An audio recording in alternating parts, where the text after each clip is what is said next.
a 911 operator picks up a call from a woman who is screaming. It's just after 2:30 in the morning in a quiet suburb of Rowlett, Texas, in June 1996. The woman's name is Darlie Routier.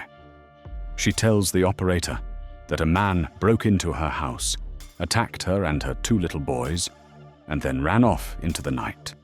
By the time help arrives, both of her young sons are dying on the living room floor, and Darlie herself has a deep wound across her throat. At first, it looks like every parent's worst nightmare. A stranger in the dark, a mother who tried to save her children and couldn't, but within days, the people investigating this case would start to believe that the most dangerous person in that house was the one who made the call. And the strangest part is this: the thing that finally turned everyone against her wasn't a weapon, or a witness, or a confession. It was a home video. To understand how we get there, you have to go back to the family before that night.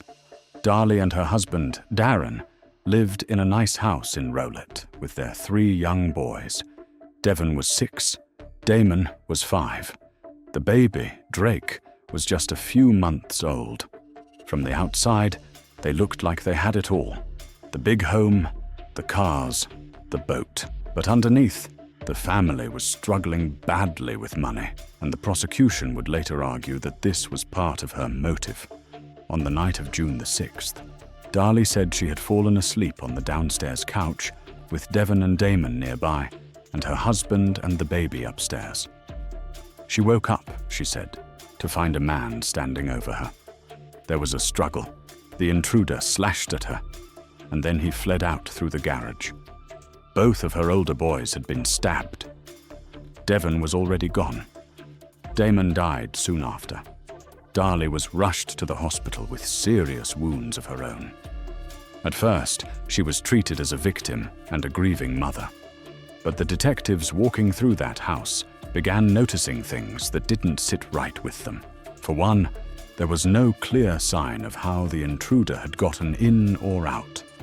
The story was that he had come through the garage and a window screen had been cut. But to investigators, the scene looked wrong, almost arranged. A crime scene expert would later testify that, in his opinion, parts of that scene had been staged to look like a break-in. Then there was the blood. Forensic analysts looked closely at the nightshirt Darlie had been wearing, and they argued that the pattern of blood on it didn't match the story she was telling. The state's experts said it looked less like the blood of someone who had been attacked, and more like the blood of someone who had done the attacking. And there was her own injury. Darlie had a deep cut across her throat, but the prosecution's experts claimed it wasn't as life-threatening as it appeared, and suggested she could even have done it to herself to make the intruder story believable. The defense strongly disagreed, arguing the wound was far too severe for that, and that fight over her injuries is still going on today. There was also a sock. A bloody sock belonging to the boys was found about 75 yards from the house. To the prosecution, that sock was a problem for Darlie's story, because they argued she could have run out and dropped it herself to make it look like an intruder had fled that way. Her defenders saw it the opposite way, saying a real attacker could just as easily have dropped it. Even now, people argue over that one sock. The 911 call became evidence too. It lasted almost 6 minutes, and prosecutors picked apart how Darlie sounded and what she did during it, while her supporters heard a mother in genuine panic and pain.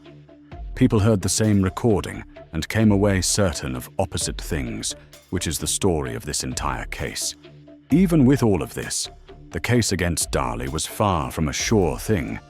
It was built on circumstantial evidence and dueling expert opinions, the kind of case that can fall either way with a jury.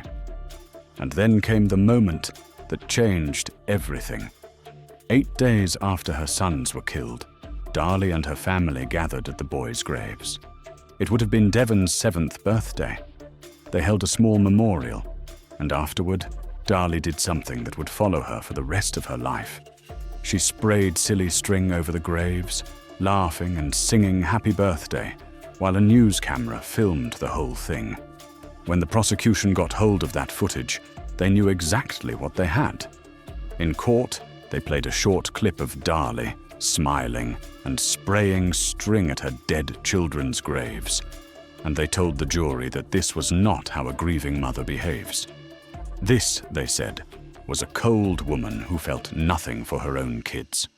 The jurors reportedly watched that clip over and over as they deliberated. For a lot of people, that video was the entire case. It didn't prove she ever held the knife, but it made her look guilty. And sometimes that's enough. It didn't help that the country had just lived through the Susan Smith case, where a mother drowned her own 2 boys and tried blaming a stranger. With that still fresh in everyone's mind, a lot of people were ready to doubt Darlie before they'd even heard the facts. In early 1997, Darlie Routier was found guilty of murdering her son Damon, and she was sentenced to death.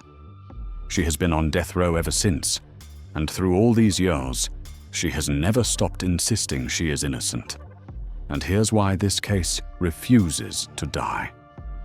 That silly string clip the jury saw was only a tiny slice of a much longer tape. The full recording showed that before that light-hearted moment, the family had held a quiet, tearful prayer service for the 2 boys. The jury was never shown that part.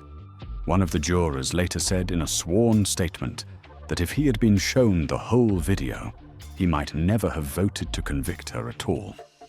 It doesn't stop there. Bloody fingerprints were found at the scene that have never been matched to Darlie, to her husband, or to anyone known to have been inside that house. The blood spatter science used against her has been questioned and discredited in other cases in the years since. And for years now, her lawyers have been fighting for advanced DNA testing on the evidence, hoping it might finally point to the intruder she always swore was there. So the question that started this whole thing has never truly been answered.